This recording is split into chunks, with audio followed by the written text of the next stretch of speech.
I'm not going to say too many words, but I'm here and I have a lot of goals in. With only one win in the UFC, Ikram Aliskerov has earned a fight against one of the top contenders in the middleweight division. And that has many wondering, who is he? What's so special about him? And why is he getting fast-tracked to a potential title shot? A long journey to get here. I'm very excited. I'm very happy that I got a UFC contract. Ikram is a multiple-time combat Sambo world champion and is far more decorated than the yardstick for any Dagestani fighter. But make no mistake about it, Aliskerov isn't an all-out wrestler like the Eagle Khabib Nurmagomedov. He has the potential to knock anyone out with one punch, be it Paulo Costa, Robert Whittaker, or Israel Adesanya. Welcome to MMA Prime, where today we'll dive deeper into Ikram Aliskerov's story, from his humble beginnings in Dagestan to combat Sambo glory and his transition into mixed martial arts. You said to start this that Gilbert wouldn't be your toughest opponent, so who have you fought in your career? I think one guy I met in the Brave, there is Ikram Aliskerov. He has to be in the UFC. Born in the small town of Sooo in Dagestan, Russia in 1992, Ikram has been a martial artist for as long as he can remember. He started with judo as a child and gradually broadened his horizons by eventually taking up Sambo and wrestling and going on to win a number of tournaments in the years to come. He's won 4 world championships and 2 European championships and is way more decorated than Khabib Nurmagomedov when it comes to combat Sambo, with his most notable win coming against the undefeated Bellator welterweight champion Yaroslav Amosov. After winning his first combat Sambo world championship, Aliskerov started training in mixed martial arts and competed 3 times in the next 5 years. In his debut in 2012, he defeated Alimjan Shabmanov before scoring a first-round finish against Vladimir Stukolov 3 years later in 2015. Seconds into the fight, Aliskerov shot for a takedown and smothered his opponent for nearly 3 minutes, securing full mount, landing big shots from top position before stopping his foe with a perfectly timed armbar. From 2012 to early 2017, Aliskerov fought only 3 times because he was more focused on bagging gold medals. But from 2017 onward, his priorities shifted and he joined KHK MMA in Bahrain to polish his mixed martial arts skill set. In his first promotional fight, Aliskerov faced Rafut Asadov. The first couple of minutes were fairly even, with Aliskerov relying on his kicks and jabs. Become strikers. Oh, 100%. And then every time while Asadov was walking him down with big shots, marginally missing out on a few big overhand rights. Asadov chased Aliskerov with wild shots, and after missing on everything, he went for a double leg against the cage. Aliskerov grabbed a hold of his neck and locked him in a guillotine while making his foe carry his weight. Asadov was left with no choice but to tap. there's a tap. Oh my goodness. Standing guillotine. In his second promotional fight, Aliskerov showed he wasn't a one-trick wrestling pony when he put his improved striking skill set on display against Jeremy Smith at South Africa's largest promotion, CF9. Right eye of Jeremy Smith, and it's definitely bothering him. Aliskerov started the fight with an inside leg kick, followed by a jab, then another kick.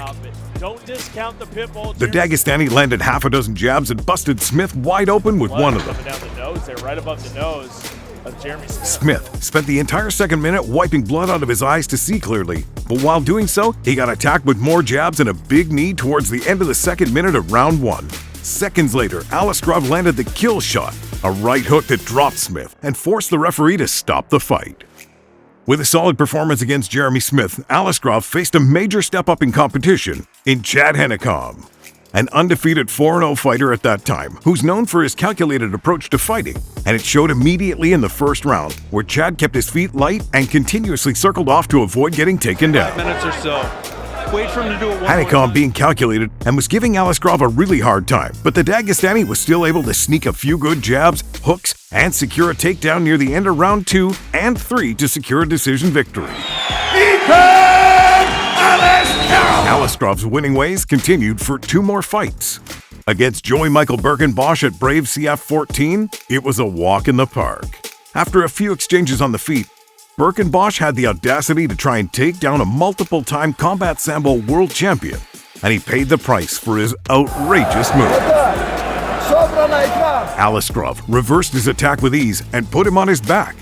Once the Dagestani settled into a dominant position, he battered the Dutch with huge shots on the mat until he turned into a turtle and let the referee save him.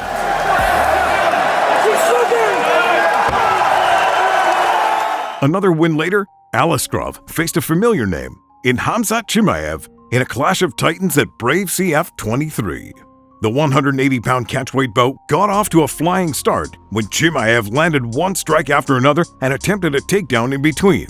Chimaev's speed, power, and accuracy on the feet were the difference, and he dropped Aliskerov with a jab half a minute into the fight, although the Dagestani was able to recover quickly. The next 90 seconds went by as Chimaev tried to take Aliskerov down against the cage, but to no avail. Ultimately, he let go of Aliskerov and resorted to striking. Once the two returned to the center of the cage, Chimaev landed the best shot of the night, an uppercut from hell that would knock Aliskerov out cold in a split second. Chimaev became a star overnight and signed with the UFC after bagging another win in Brave, but Aliskerov slowly picked himself up and rebuilt his foundation before trying his luck in the big leagues. The Dagestani brushed off a devastating loss and bounced back into winning ways with a dominating win against Diego Gonzalez 8 months later. It was a thoroughly dominant performance by Aliskerov, who outstruck Gonzalez on the feet and then beat him up on the ground throughout their fight. Grind and pipe from Aliskerov. Elbows coming down. From a lightning-fast jab, step-in knee, brutal head kick followed by a flying switch knee, a brutal beating which would lead to a mercy stoppage from the ref halfway through the first round by TKO. He's gonna stay there, continue to bloody his opponent. Dennis Tialuilin met a similar fate when he fought Aliskerov at Brave CF 14. He was dominated on the mats and stopped in the third round with a Kimura. He's gonna break. That's the top. Ikram Aliskerov. With two statement comeback victories, Aliskerov's confidence was through the roof, and it showed in his fight against Miro Jurkovic in his final promotional fight at Brave CF 49. For a minute and a half, Aliskerov failed to land anything significant on Jurkovic, but then he blitzed him and proceeded to take the fight to the mat. For the next 3 minutes, Jurkovic was punished with heavy ground and pound.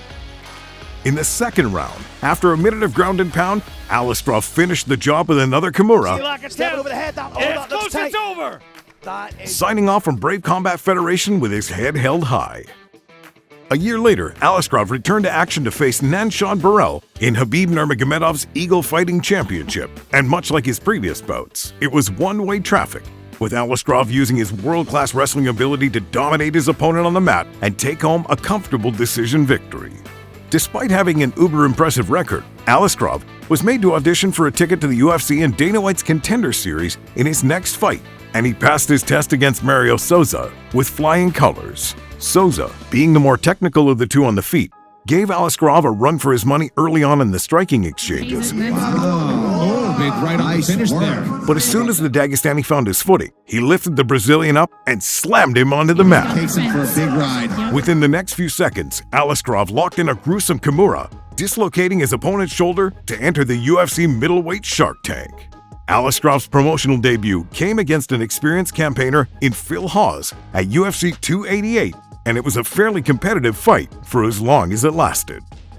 Hawes was landing with better consistency, and Aliskerov had a hard time making reads on him. But as soon as he did, he produced a moment that will remain a part of his glorious highlight reel until the end of time. The next time Aliskerov enters the UFC octagon, he won't be facing just any fighter. He'll be going up against one of the hardest-hitting middleweights on the planet, Paulo Costa, who can crack any chin in his division with one punch. How will Ikram Aliskerov face a challenge of that magnitude? Can he dominate one of the best fighters in the world using his elite wrestling? Or is he being fed to the wolves? Only time will tell, but one thing's for sure. The Dagestani isn't here to take part. He's here to take over. Give us your thoughts in the comments section below. To watch more fighter stories, please subscribe to our channel and turn on your notifications. Thanks for watching, and we'll see you in the next one.